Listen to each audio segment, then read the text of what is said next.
Diascofoot, miroir du football de la diaspora congolaise.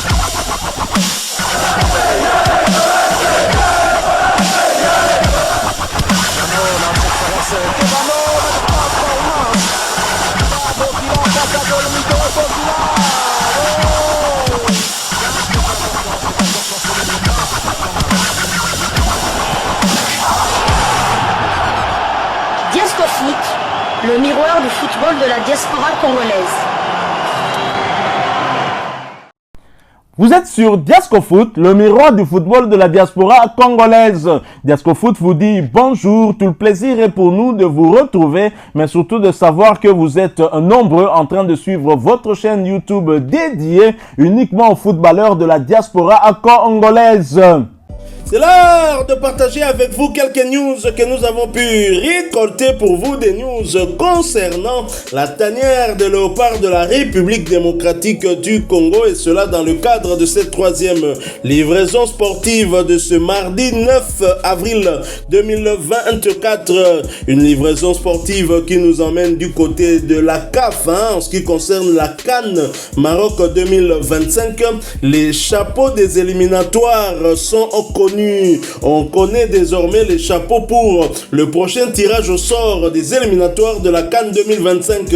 Dans quelques mois, la préparation pour la CAN 2025 va déjà démarrer avec l'ouverture des éliminatoires de la compétition. Et ces dernières heures, une grosse annonce est tombée avec les chapeaux pour ces éliminatoires, alors que le tirage au sort doit être effectué prochainement. C'est le classement FIFA qui a été utilisé pour répartir les 48 équipes dans les chapeaux de ces éliminatoires.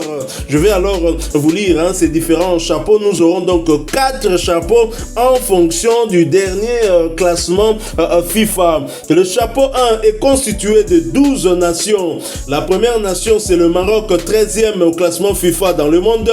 Le Sénégal, 17e au classement FIFA dans le monde. Le Nigeria, 30e. L'Égypte, 37e. La Côte d'Ivoire, vainqueur de la dernière CAN, 38e. La Tunisie, 41e. L'Algérie 43e, le Mali 44e, le Cameroun 51e, l'Afrique du Sud 59e, le Burkina Faso 62e et enfin en 12e position la République démocratique du Congo, 63e dans le monde mais 12e en Afrique. C'est grâce à cela justement que la RDC tombe dans le premier chapeau. On va essayer un tout petit peu de discuter, d'échanger avec vous pour voir si c'est une bonne chose que la RDC se retrouve dans le premier chapeau. Est-ce que ça a un avantage d'éviter les grandes nations, si l'on considère bien sûr qu'il y a évidemment des grandes nations qu'il faut éviter. Il y a des pays quand même qui rivalisent actuellement aussi avec des pays dits entre guillemets en tout cas à grand. Au chapeau 2, nous avons le Cap-Vert 65e, le Ghana 68e, la Guinée Conakry 76e, la Guinée équatoriale 79e, le Gabon 84e, la Zambie 86e, l'Ouganda 92e, l'Angola 94e, le Bénin 97e, la Mauritanie 105e, la Namibie 106e, le Kenya 107e et le chapeau 3 constitué du Madagascar 109e, du Mozambique 110e, du Congo Brazzaville 111e, du Togo 113e, de la Libye 114e, de la Guinée-Bissau 116e, des Comores 117e, de la Tanzanie 119e, du Zimbabwe 122e, du Malawi 125e, de la Sierra Leone 126e et du Soudan 127e. Le dernier chapeau enfin, chapeau 4, constitué de la Centrafrique 128e, du Niger 129e, de la Gambie 130e, du Rwanda 131e, du Burundi 140e, de l'Éthiopie 145e, du Botswana 146e, de l'Eswatini, anciennement appelé Swaziland 148e, du Lesotho 149e, du Libéria 152e, du Soudan du Sud 167e et enfin du Tchad 176e. Alors on a 4 chapeaux de 12 nations chacun, ce qui signifie qu'on aura 12 groupes répartis avec 4 équipes dont les 2 premières seront qualifiées pour la prochaine CAN qui va avoir lieu du côté du Maroc. Et pour rappel, la Coupe d'Afrique des Nations de football 2025, connue sous le nom de la CAN 2025 et à des fins de sponsoring sous le nom de Coupe d'Afrique des Nations Total Energy 2025, devrait être la 35e édition du tournoi biennal de football des associations africaines organisé par la Confédération africaine de football.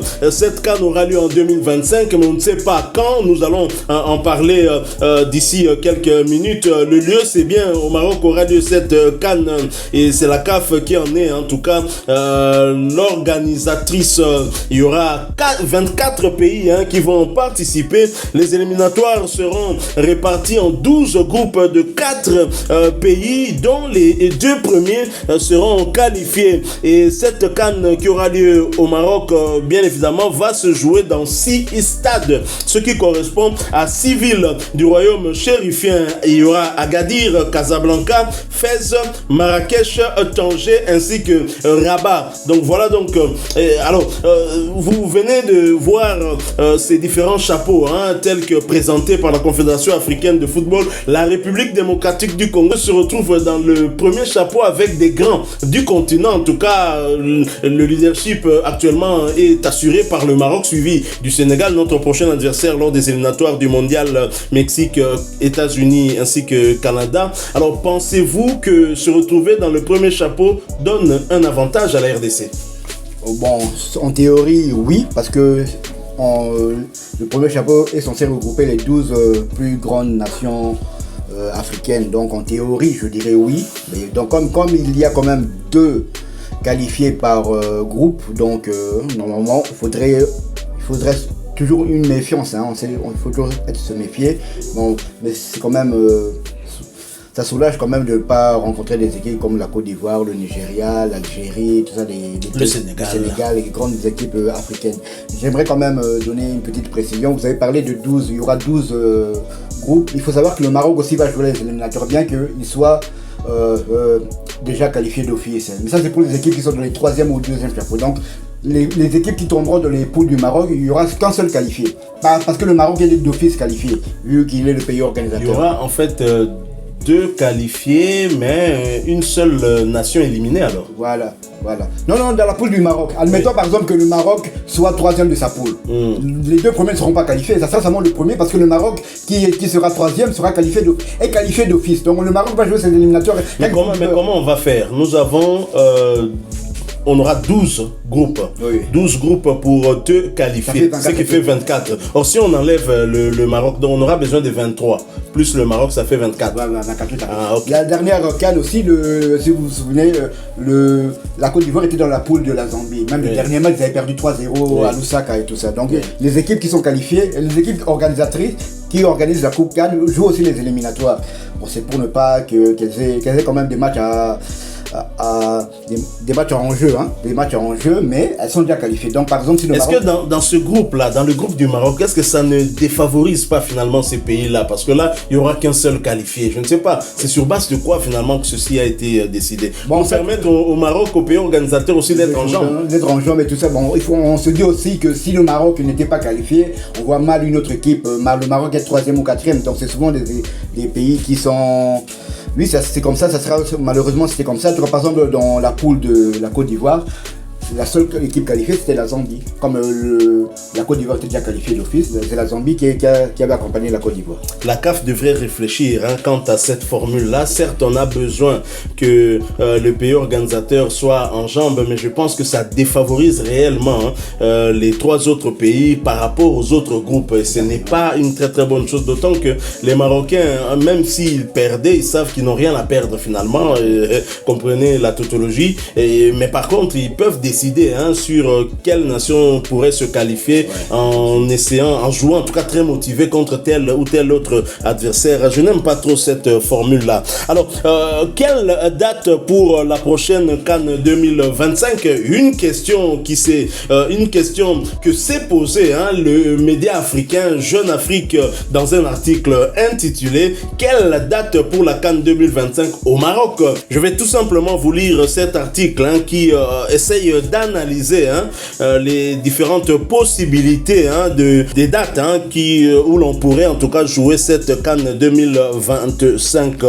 Les dates de la Coupe d'Afrique des Nations 2025 organisées par le Maroc ne sont pas encore connues. La Confédération africaine de football CAF doit en effet composer avec un calendrier surchargé qui réduit les créneaux. Le 26 mars, le Tchad et le Soudan du Sud ont, 24 heures après les Swatini et le Libéria, assuré leur présence en phase éliminatoire de la future CAN organisée au Maroc après avoir franchi le tour préliminaire auquel ont participé les 8 sélections africaines les moins bien placées au classement FIFA. 48 équipes qui seront réparties en 12 groupes de 4 attendent désormais la date du tirage au sort des qualifications qui auront lieu en septembre, octobre et novembre prochains, chacune d'elles ayant 6 matchs à jouer. Mais la principale interrogation concerne les dates de la phase finale. Les discussions entre la CAF, la FIFA et la Fédération royale marocaine de football se poursuivent afin de trouver la date idoine qui sera dévoilée dans les prochaines semaines. Les Marocains souhaitaient idéalement organiser en juin et juillet, mais cette possibilité semble très compromise. Voici les différentes pistes à l'étude.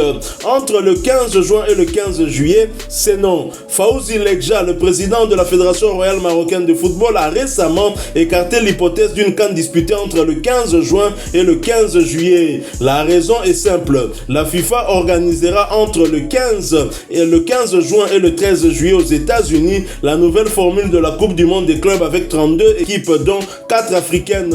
Une compétition qui pourrait concerner les internationaux africains susceptibles de disputer la CAN.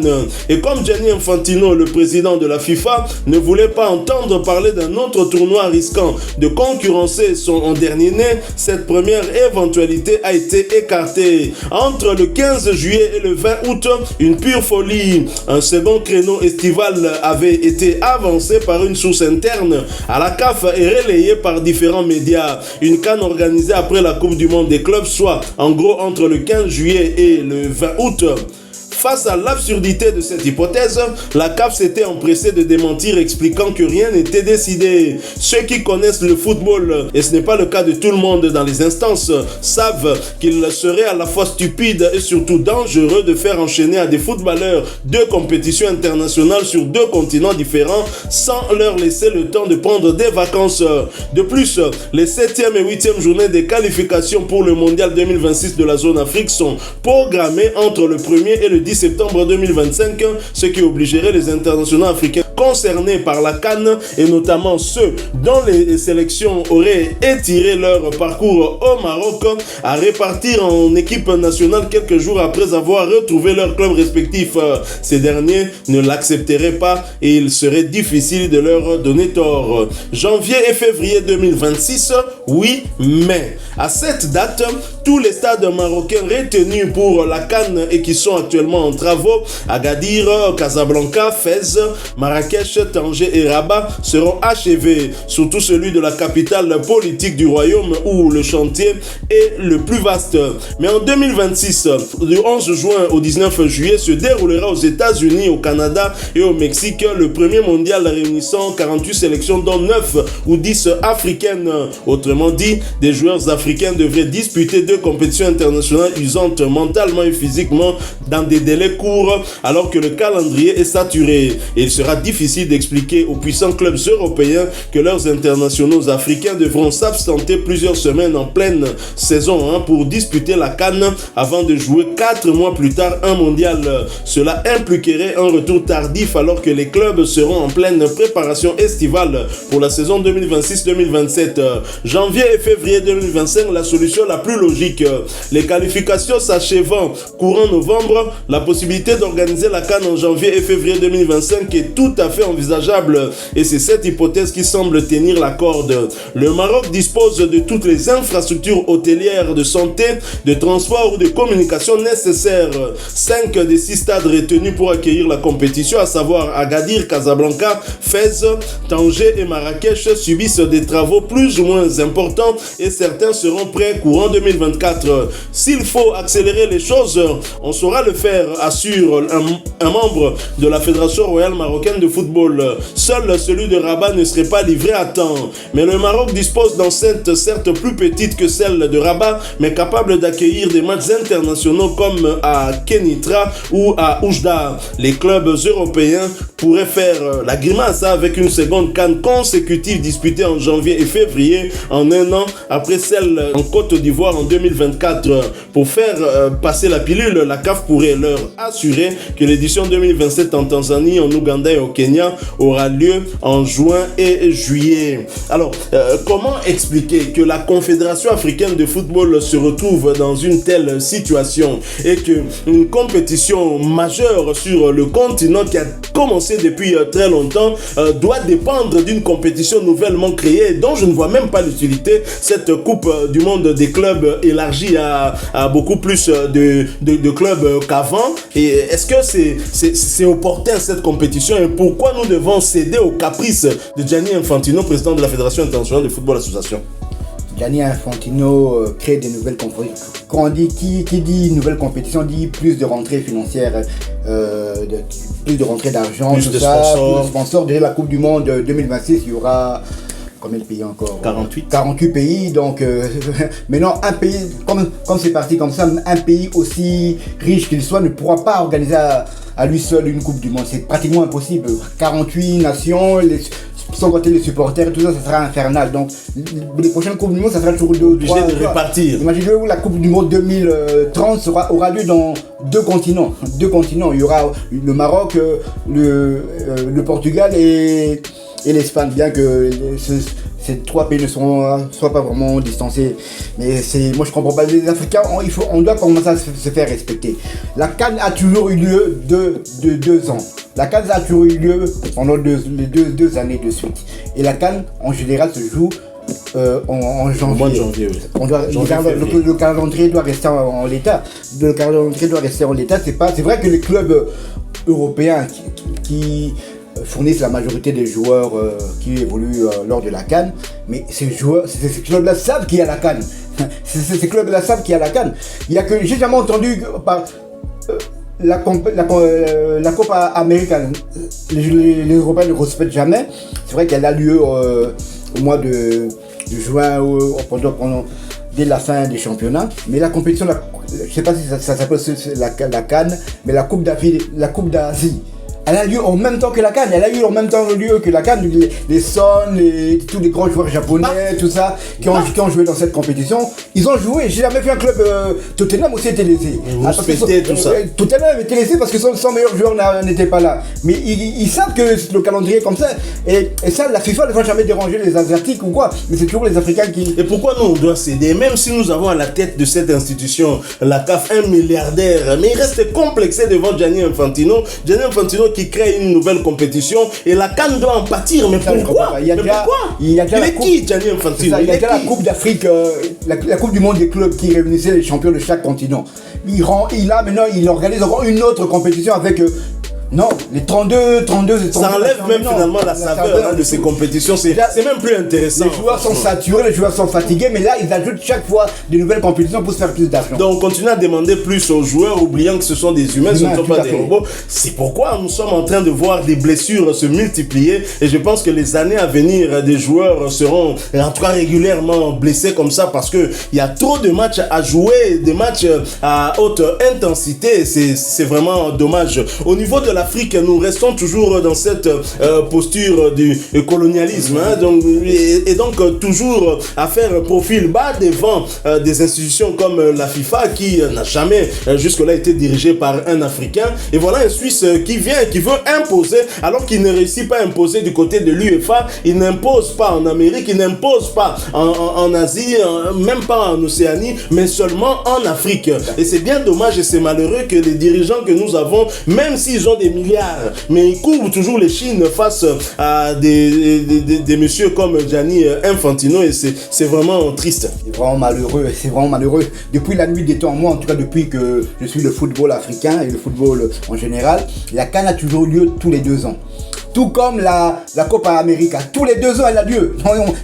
C'est des trucs qu'on a. Infantino, il était peut-être encore à l'université ou quoi, que ça existe. La CAN existait déjà et elle avait lieu tous les 2 ans. Donc il ne faut pas changer ce truc. Pour moi, la CAN 2025 doit avoir lieu en janvier 2025. Que ça plaise aux Européens ou pas, elle doit avoir lieu en 2025. Pour des intérêts d'ordre financier, on est en train à peu près vraiment de perdre le sens même de ce sport roi dans le monde, et en Afrique très certainement, surtout chez nous en République démocratique du Congo, et ce n'est pas très bien. Je pense que les joueurs ne sont pas sécurisés, trop de compétitions créées, et finalement ils avaient même eu l'audace de nous proposer de commencer à jouer la CAN 4 ans, tous les 4 ans, alors que en Afrique on a besoin de développer en tout cas notre football, et pour cela nous devons jouer toutes les 2 années, et c'est bien triste franchement. Tout à fait, parce que les grandes nations européennes par exemple la France, la Belgique, l'Allemagne,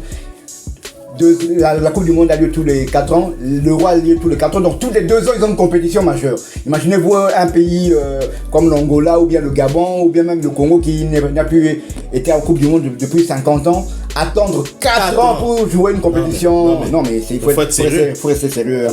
Franchement, c'est vraiment triste et c'est dommage. Bon, nous y reviendrons avec force et détails, et nous allons faire un autre sujet beaucoup plus élaboré pour essayer un tout petit peu d'analyser finalement ces différents chapeaux avant le tirage au sort et voir des hypothèses, des possibilités. On va essayer de constituer en tout cas des groupes avec la République démocratique du Congo, et quel serait pour nous en tout cas le groupe le plus relevé tenant compte des chapeaux 2, 3 et puis 4 des groupes que le sort devrait nous éviter. Tout à fait.